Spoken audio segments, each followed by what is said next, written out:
Reforms तो एक process है जो बराबर चाहिए होता है। आवश्यकता होती है किसी को इंस्ट्रूमेंट बनने की, तो शायद मैं वो इंस्ट्रूमेंट बन पाया। मैं जब सेंट स्टीफेंस कॉलेज में पढ़ रहा था तो ये देश जो है सबसे मुश्किल दौर से गुजर रहा था। कश्मीर में टेररिज्म था, पंजाब में मिलिटेंसी थी, नॉर्थ ईस्ट इंडिया में इंसर्जेंसी थी एंड रेस्ट ऑफ द कई स्टेट में माओइज्म था। और हम लोगों ने स्टडी किया तो देखा कि हर साल इंडिया के जीडीपी का ऑलमोस्ट 3.5% अगर 50% स्ट्रक्चरल वायलेंस रुक जाए तो हमारी जीडीपी इतना बढ़ सकती है।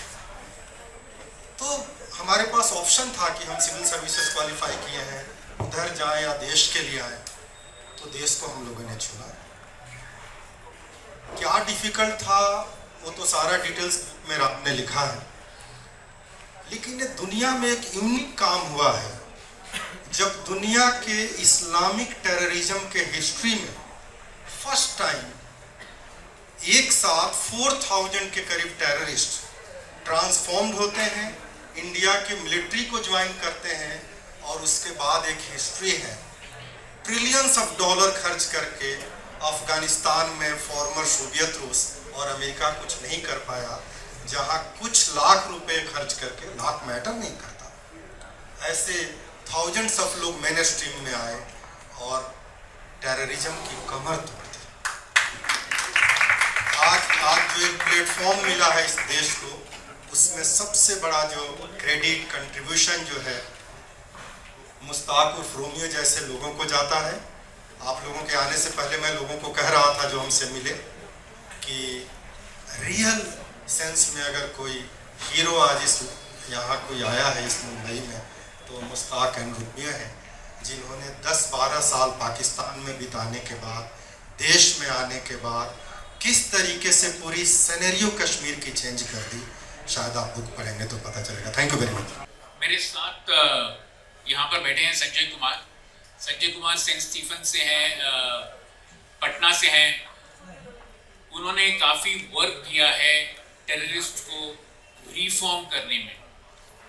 आतंकवादियों के बारे में आपने सुना होगा और आतंकवादी रिफॉर्म होने के बारे में सुना होगा आपने, लेकिन रिफॉर्म होने के बाद अगर वो आर्मी में आते हैं तो यहाँ पर जो हमारे साथ हैं उनका नाम मुश्ताक उमर कामिल है।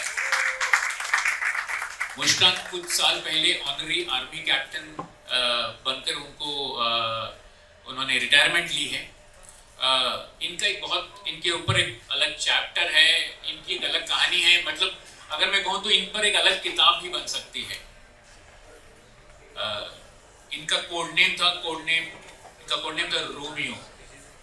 ओके, अगर आप और कैरेक्टर भी उनका बस वैसा ही है, मतलब इंडिया के वो असली जेम्स बॉन्ड है अगर आप सुनिए तो।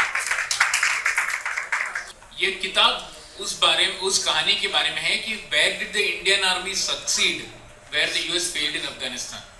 यूएस ने अफगान आर्मी को ट्रेन किया, वो जाके बाद में तालिबान को ज्वाइन किए या फिर मर्सनरीज बने यूक्रेन रशिया वॉर में।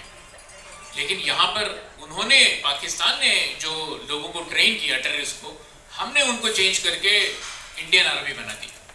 ये कहानी हमारी आर्मी की जीत की है कि किस तरह से आर्मी ने टेररिस्ट और आतंकवादियों को आर्मी बनाया और उनमें एक ऐसी भावना जगाई कि वो इतने सक्षम हो गए और अगर कहें तो एक सिंपल सी भाषा में अगर कहें तो टर्न हो गए अच्छाई के लिए।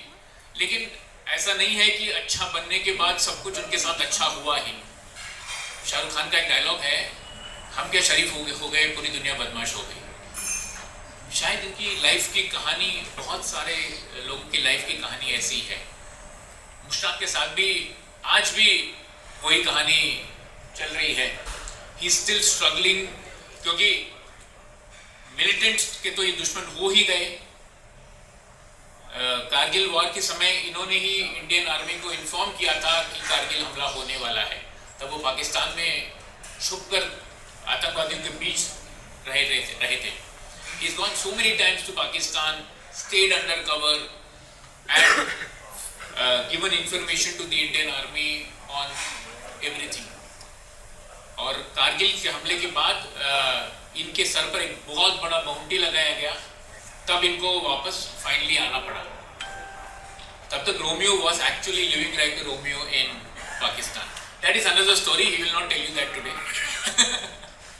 But what Mushtaq can tell you is the kind of sacrifices one has to make.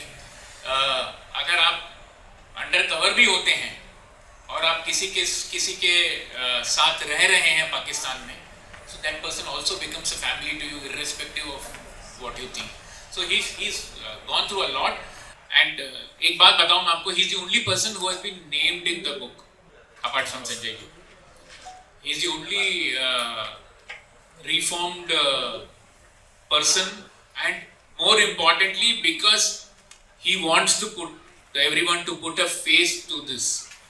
बहुत सारे लोगों को इसीलिए प्रॉब्लम्स हैं क्योंकि उनकी फैमिलीज को भी पता नहीं है कि उनके फादर्स क्या करते थे एक समय पे।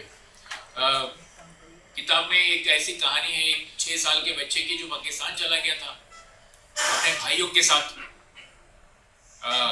स्कूल में भर्ती हो गया, भाई लोग कहीं काम पे लग गए, मेट्रिकुलेशन के बाद पता चला कि उसको आर्मी में जाना है, पाकिस्तान आर्मी में जगह नहीं थी, बोले कि रेफ्यूजी को हम नहीं लेंगे, उसको पुलिस में नहीं जाना था, तो टेररिस्ट ऑर्गेनाइजेशन ज्वाइन किया।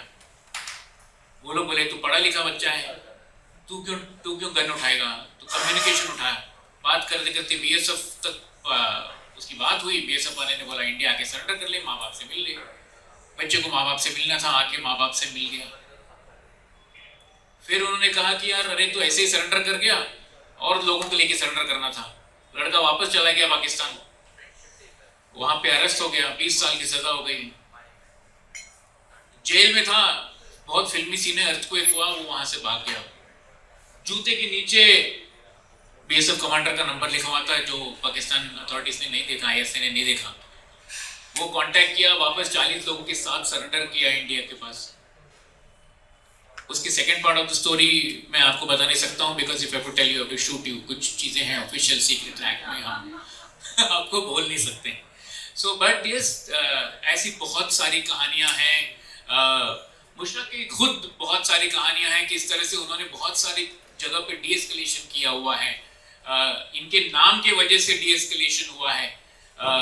लोग सिर्फ वहाँ के लोग सिर्फ इन्हीं को ट्रस्ट करते हैं, लोकल गांव वाले, और कोई आएंगे तो पुलिस या आर्मी किसी से बात नहीं करते हैं। ये गुडविल बनाया है संजय यहाँ चुपचाप बैठे हैं, इन पर हमला हुआ है लाल चौक पर। His father was kidnapped and hanged by militants, but he's still there. He's still fighting the cause. So this is the story of people who have given everything so that you and I can live in peace. बहुत बहुत बधाइयाँ देना चाहूँगी रामा को, संजय जी को, यहाँ पे हमारे साथ भट्ट साहब हैं, इनको भी, कि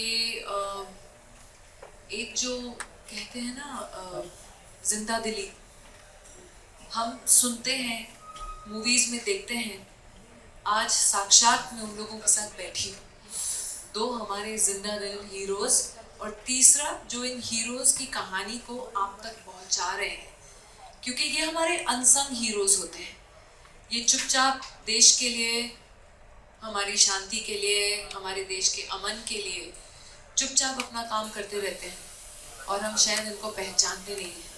तो आज इस किताब के ज़रिए आज हम इनको पहचानेंगे, जानेंगे, और साक्षात हम इनको यहाँ खड़े खड़े धन्यवाद करना चाहते हैं आपकी सेवा के लिए, हमारे देश के लिए। सर आपको भी बहुत बहुत धन्यवाद, क्योंकि आप लोग ना होते तो शायद हम इस समय ऐसे बैठ के अपनी स्वतंत्रता को एंजॉय नहीं कर पाते, हमारी फ्रीडम को एंजॉय नहीं कर पाते, हमारी आज़ादी को एंजॉय नहीं कर पाते। और जहाँ तक मैं समझती हूँ रामा की बात है, वो ऑलवेज ही अपनी शक्ल से ज़्यादा इंटेलिजेंट है। ये बहुत पुराने मित्र हैं मेरे, इसलिए मैं ये मजाक कर सकती हूँ, लेकिन ये बहुत ही एक खूबसूरत दिल के इंसान है। बहुत ही हर बार अगर ये जो मुझे बुलाते हैं तो मुझे पता है कि ये खुद कुछ एक ऐसा नेक और इतना एक कुछ अच्छा नोबल कॉज या कुछ अच्छी चीज़ कर रहे होंगे, इसलिए मैं आती हूँ। मैं इसलिए नहीं आती हूँ कि ये ही कि क्योंकि ये मेरे मित्र हैं तो मैं इनको सपोर्ट के लिए जाती हूँ, क्योंकि मुझे मालूम है जिस चीज़ में इन्होंने अपना हाथ डाला है, मतलब वो वाकई में कुछ एक ऐसी चीज़ होगी जो या तो हमारे सोसाइटी के बेटरमेंट के लिए होगी या ऐसे हीरोज को धन्यवाद करने के लिए. So thank you for making me also a part of this venture. Really Rama, and all the best to you. And you know I love you, I love Anusha. ये दोनों मेरे बहुत ही पुराने मित्र हैं जब से मैंने इंडस्ट्री में कदम रखा है. तो जहाँ तक कि हम जो जितने पुराने चावल हैं वो हम सब एक दूसरे को सपोर्ट करते रहते हैं. तो I think that is something that is beautiful. और हमारी बॉन्ड ऐसी ही है और ऐसी और ऐसे ही रहे आगे भी in future. So thank you very much for having me here, all of you, and for this wonderful opportunity to meet Sanjay sir and to meet Bhattab. And sir, again, thank you so much from us and from all our countrymen and country ladies and country women and brothers and sisters and our children especially. Thank you. तो पिछले 45 साल से हम जूझ रहे हैं, लड़ रहे हैं टेररिज्म, जो संजय साहब ने बताया. इसकी वजह से बहुत नुकसान हो रहा है देश का, बहुत तरक्की रुक रही है. तो दुनिया में ये पहला मुल्क है जिसने 45 साल इसका मुकाबला किया. हम अप्रिशिएट करते हैं अपने मुल्क को, क्योंकि इसमें है कुछ न कुछ. मैं हमेशा लोगों को यही बोलता हूँ, हमारे देश में कुछ है जिसकी वजह से ये अजीम है. 45 साल से हम इंसर्जेंसी लड़ रहे हैं और हम वो लोग हैं कि संजय साहब ने हमारा दिमाग ठीक किया. हमने वही लोहा, जो लोहा उन्होंने दिया था इस देश को जख्मी करने के लिए, इस मुल्क को हटाने के लिए, उड़ाने के लिए, वही लोहा हमने उनको सूद समेत वापस दे दिया. आप समझदार हैं, आप समझ सकते हैं कि मैंने क्या बताया. पूरा हिसाब किताब आप अगर 19-20 कुछ बकायात हैं वो भी करेंगे, जल्दी करेंगे, आपको पता लग जाएगा. शुक्रिया.